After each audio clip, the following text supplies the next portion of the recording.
Assalamualaikum warahmatullahi wabarakatuh. Perkenalkan, nama saya Fiona Rosalina dengan NIM 23234021 dari Prodi Perpustakaan dan Ilmu Informasi. Video ini merupakan pemenuhan tugas dari mata kuliah Dokumentasi Informasi Minangkabau dengan dosen pengampu Ibu Malta Nelisa S. Hos M. Hol.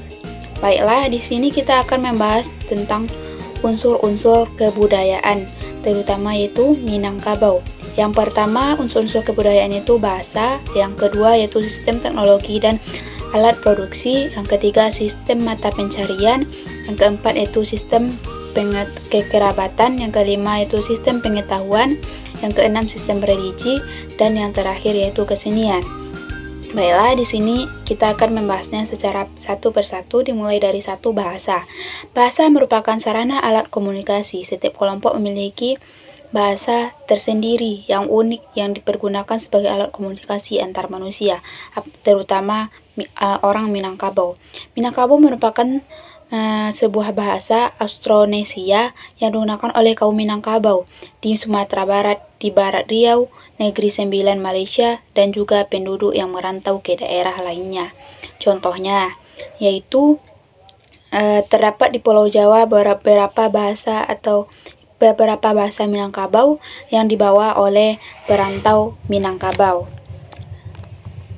Terdapat pendapat yang mengatakan bahwa bahasa Minangkabau sebenarnya merupakan dialek lain dari bahasa Melayu, dan ada juga yang mengatakan bahwa bahasa Minangkabau bukan dari sebuah dialek. Contoh lain dari bahasa Minangkabau yaitu dalam artian kata tersebut yaitu apa yang sedang kamu kerjakan. Contoh lainnya yaitu indak boleh membuang sarok di siko, dalam artian tidak boleh membuang sampah di sini. Dan yang kedua yaitu sistem teknologi dan alat produksi. Menurut Harsojo, sistem teknologi dan alat produksi ini merupakan bagian dari teknik untuk memenuhi kebutuhan hidup manusia, seperti cara dalam bertindak hingga dalam pengumpulan bahan mentah dari lingkungannya. Teknologi yang berkembang pada masyarakat Minangkabau, contohnya yaitu bentuk desa dan bentuk tempat tinggal di Minangkabau, disebut dengan istilah nagari. Di dalam nagari biasanya terdapat sebuah masjid, balai desa, dan juga rumah adat. Di Minangkabau disebut dengan rumah gadang, yang merupakan rumah panggung. Suatu rumah gadang di Minangkabau atau sebuah rumah gadang di Minangkabau memiliki 3 didih yang berfungsi sebagai kamar atau bilik dan ruangan terbuka dengan kegunaan yaitu untuk tempat pesta dan juga untuk menerima tamu. Selain hal tersebut, terdapat juga tempat yang disebut dengan anjuang, yang merupakan bagian yang ditambahkan pada ujung rumah dan dianggap sebagai tempat kehormatan. Yang ketiga yaitu sistem mata pencaharian. Merujuk pada cara masyarakat dalam memenuhi kebutuhan hidupnya. Pada sistem ini manusia diwujudkan sebagai homo economicus yang membuat manusia menjadi ke tingkat yang lebih sejahtera dan jaya.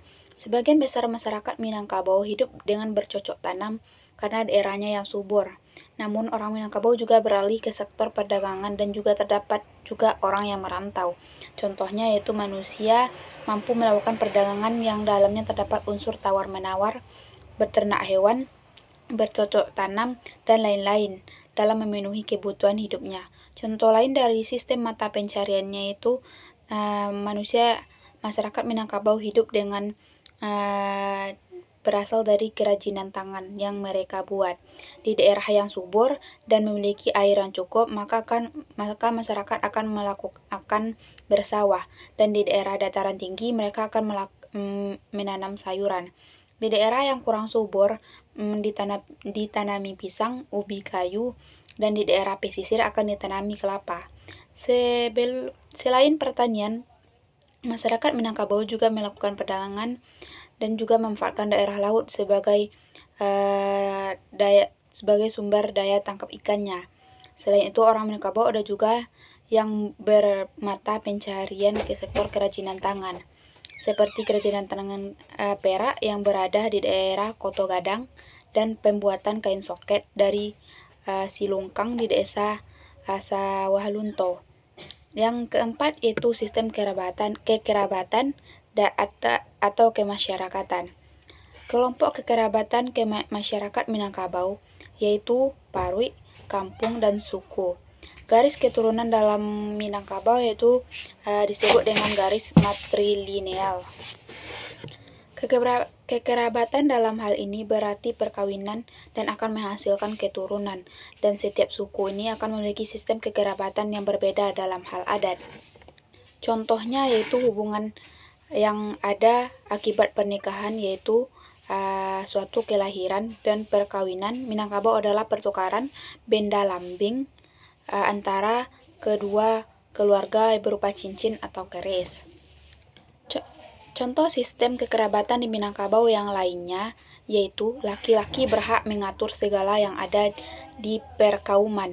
Perempuan sebagai pemilik harta pusaka untuk keperluan anak beranak.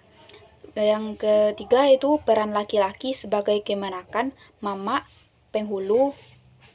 Dan yang keempat yaitu setelah menikah maka laki-laki berperan sebagai sumando di dalam kaum istrinya.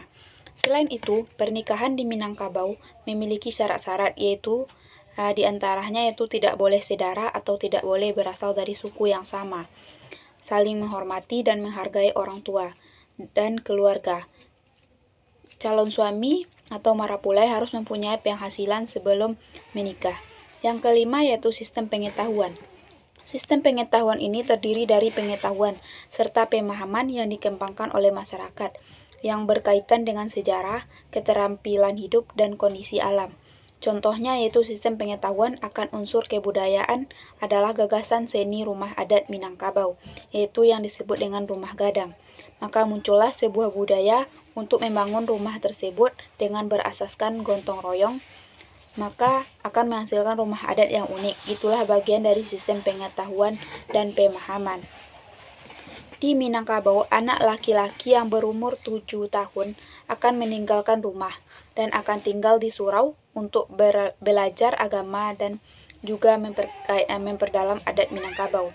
Namun, tidak hanya pedagang di Minangkabau, juga terdapat penyair, penulis, ahli ulama, dan lain-lain yang lahir di Minangkabau diakibatkan atau disebabkan oleh tuntutan dalam menggali atau menuntut ilmu. Yang keenam yaitu sistem religi. Pada bagian sistem religi ini melibatkan unsur kepercayaan, praktik, serta ritual spiritual yang dipercaya oleh masyarakat. Sebagian besar orang Minangkabau menganut agama Islam. Walaupun demikian, mereka juga percaya akan hal yang tidak dibenarkan dalam Islam, seperti terdapat kekuatan gaib, hantu, dan lain-lain. Contoh sistem religinya yaitu upacara keagamaan, benda-benda yang dianggap keramat, alat untuk upacara keagamaan. Contoh sistem religi di Minangkabau yaitu Bundo Kanduang adalah pemimpin rumah gadang. Kepercayaan yang berkembang yaitu hantu yang mendatangkan bencana dan penyakit orang Minangkabau. Biasa menyebutnya dengan menggasing, palasi, gasing tingkura, namun memiliki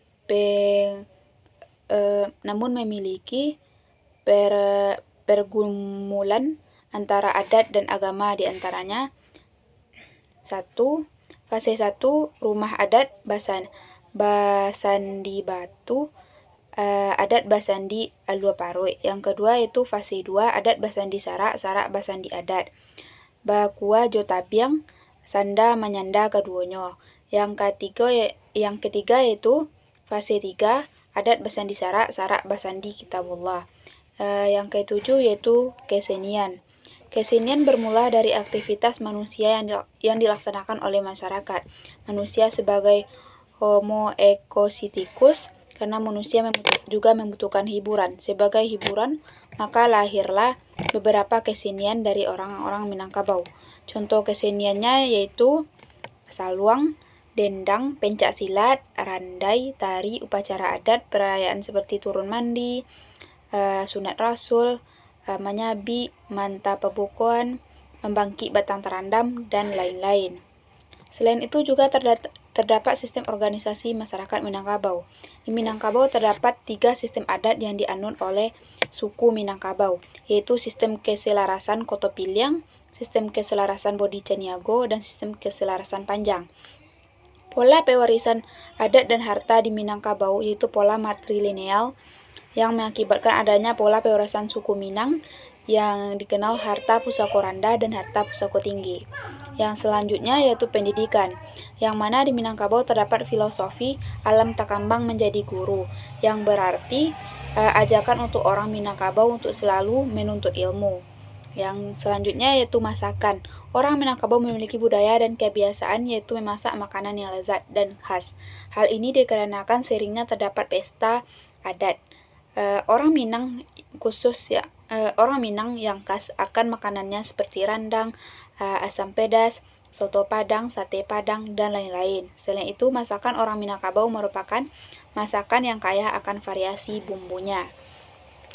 Kesimpulannya yaitu unsur-unsur kebudayaan terdiri dari 7 yang meliputi bahasa, sistem teknologi dan alat produksi, sistem mata pencaharian, sistem kekerabatan, sistem pengetahuan, sistem religi dan kesenian merupakan timbul dan muncul karena manusia itu sendiri yang memiliki nilai-nilai dan kebudayaan yang tinggi. Kebudayaan masyarakat tersebut dihasilkan oleh ide dari masyarakat dan gagasan pemikiran manusia itu sendiri, dan bagaimana tindakannya dalam mewujudkan kehidupannya yang sejahtera. Baiklah, hanya itu yang dapat saya sampaikan. Kalau ada salah dan janggal saya mohon maaf. Saya tutup dengan wassalamualaikum warahmatullahi wabarakatuh.